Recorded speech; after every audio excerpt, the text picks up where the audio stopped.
ఈ రోజే డౌన్లోడ్ చేయండి. మీ ఫేవరెట్ షోస్ చూడండి. నా కర్తవ్యం ఏంటో సూచించు. అమ్మ కోసం ఎంతటి త్యాగానికైనా నేను సిద్ధంగా ఉంటాను.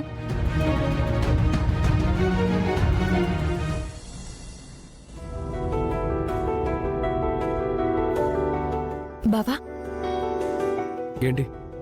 ఒక డౌట్ ఉంది, దాని గురించి మాట్లాడడానికి వచ్చాను బావా. మాటి మాటికి బావా బావా అని నన్ను పిలవద్దు. ఎవరైనా సడన్ గా వచ్చి వింటే బాగుండదు. బావా అనే పిలుపుని కూడా దూరం చేద్దామని అనుకుంటున్నావా?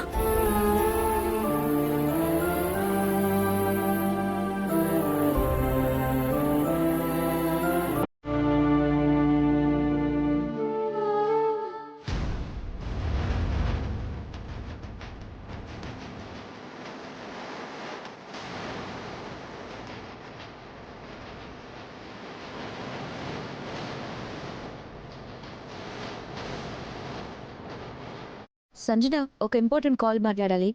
ఓ 10 minutes తర్వాత నేను పిలుస్తాను. You can go now.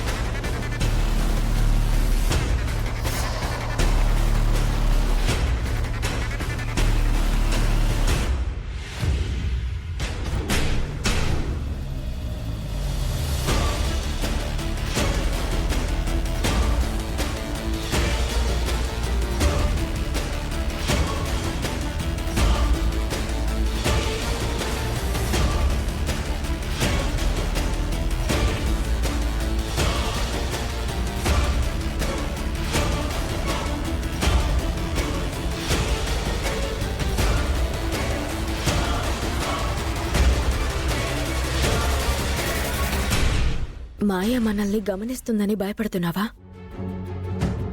కట్టుకున్న భార్యనే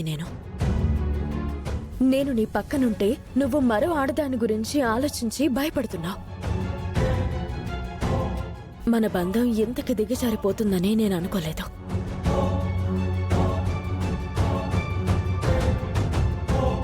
సరే, దీని గురించి చెప్పు.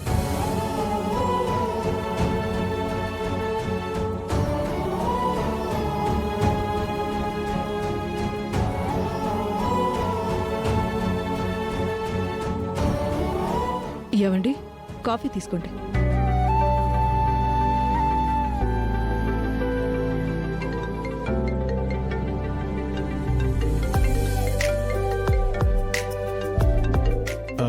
మాయ చేస్తుంది.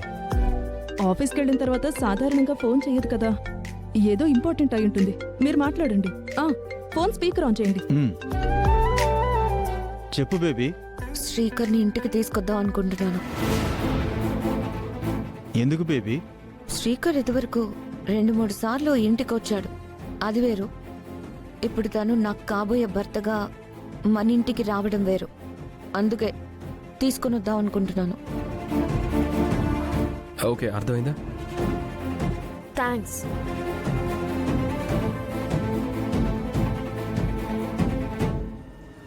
పెళ్ళైన జంట మొదటిసారి ఇంటికొస్తే హారతిచ్చి ఇంట్లోకి ఎలా ఆహ్వానం పలుకుతారో ఆ విధంగా మా ఇద్దరిని ఆహ్వానించండి. పెళ్ళైన తర్వాత అలా హారతితో ఆహ్వానించడం ఓకే, పెళ్లికి ముందు అలా ఆహ్వానించడం ఏంటమ్మా? నేను చెప్పింది చేయండి, ఆ ఏర్పాట్లు చేసుకోండి. అర్థమైందా? సరే అమ్మా. కాసేపట్లో ఇద్దరం బయలుదేరుతాం.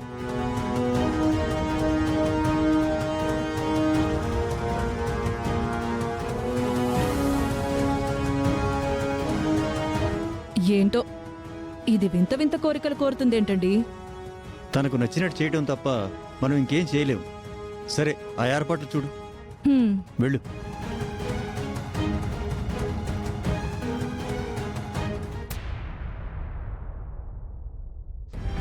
డబ్బున్న అమ్మాయి మన ఇంటి కోడలు కాబోతోంది. మనకేం కావాలన్నా అడగమంది.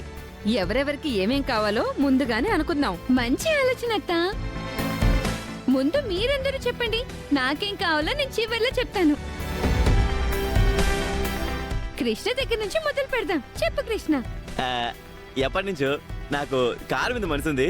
మంచి స్పోర్ట్స్ కార్ అడుగుతాను. ఆ? నీకేం కావాలి హా? నాకు డైమండ్ నెక్లెస్ కావాలి. నాకు బంగారు నగలు పట్టు చీరలు కావాలి. ఇల్లరికం నీకు? మనశ్శాంతి కావాలి. అది నీకు దొరకదులే ఇల్లరికం. గ్రానీ మీకేం కావాలి? నా ఇంటి నుంచి అవని ఇంటికి వెళ్లిపోయిన అమ్మవారు ముక్కు పుడకతో సహా వెనక్కి తిరిగి రావాలి. అంతకు మించి ఇంకేం అవసరం లేదు. అవి ఆటోమేటిక్ గా వస్తాయి. మాయ దగ్గర నుంచి ఏం కావాలో చెప్పండి. ఏముందమ్మా, మాయా ఈ ఇంటి కోడలై శ్రీకర్తో తను బాగుంటే చాలు. నా ఆలోచనంతా వాడి గురించే. అవనిని ప్రేమించి పెళ్లి చేసుకున్నాడు. అవని జాతకం కలవకపోయినా చేసుకున్నాడు. అది మోసం చేసింది. అందరినీ రోడ్డుకి ఈడ్చింది. మనల్ని ఇబ్బంది పెడుతూ అది దర్జాగా తిరుగుతోంది. అందుకే నా కొడుకు జీవితం బాగుపడితే చాలు అనుకుంటున్నాను. తాతయ్య మీకేం కావాలి? నాకు ఏం వద్దమ్మా. కార్లు, నగలు, బట్టలు ఏమీ వద్దు. నా మేనకోడలు నిర్దోషిగా నిరూపించబడి తిరిగి నా కొడుకు జీవితంలోకి అడుగు పెట్టాలి. అదే నాకు కావాలమ్మా. శుభం పలకరా రామా అంటే ఇంకేదో అన్నాడంట నీలాంటి ఆయన. రేయ్, అవని తిరిగి రావడం కంటే అదృష్టం ఇంకేం ఉండదురా. అది మీకు అర్థం కాదులే. మాయని మించిన అదృష్టం ఇక మన జీవితాల్లో ఏమీ ఉండదు. ఎంతసేపు మీ మేనకోడళ్ళని పొగడ్డానికి, సమర్థించడానికే సరిపోతోంది మీ జీవితం. మామయ్య గారి కోరికలో తప్ప ఇంకెవ్వరి కోరికల్లోనూ న్యాయం, ధర్మం కనిపించడం లేదు. హ, మీ కోరికలైతే నెరవేరవు. అదిగో నా మాట సత్యం. గుడి గంట శబ్దం వినిపించింది. ఆ మంత్రాలు కూడా వస్తున్నాయి. ఎవరో ఏంటో. ఓ పని చెయ్యి, పోయి చూసిరా. ఇక్కడుండే అవసరం ఎందుకు? ఊర్లో జరిగే ప్రతిదీ కావాలి.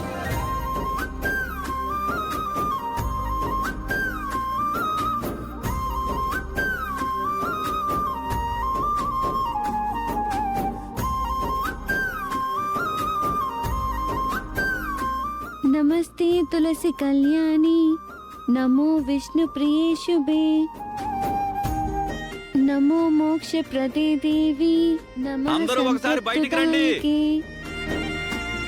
సప్తగిరికి ఎక్కువ, సునీల్కి తక్కువ. భలే దొరికాడు మన ప్రాణానికి. ఇంకేం చేస్తాం, వెళ్దానండి.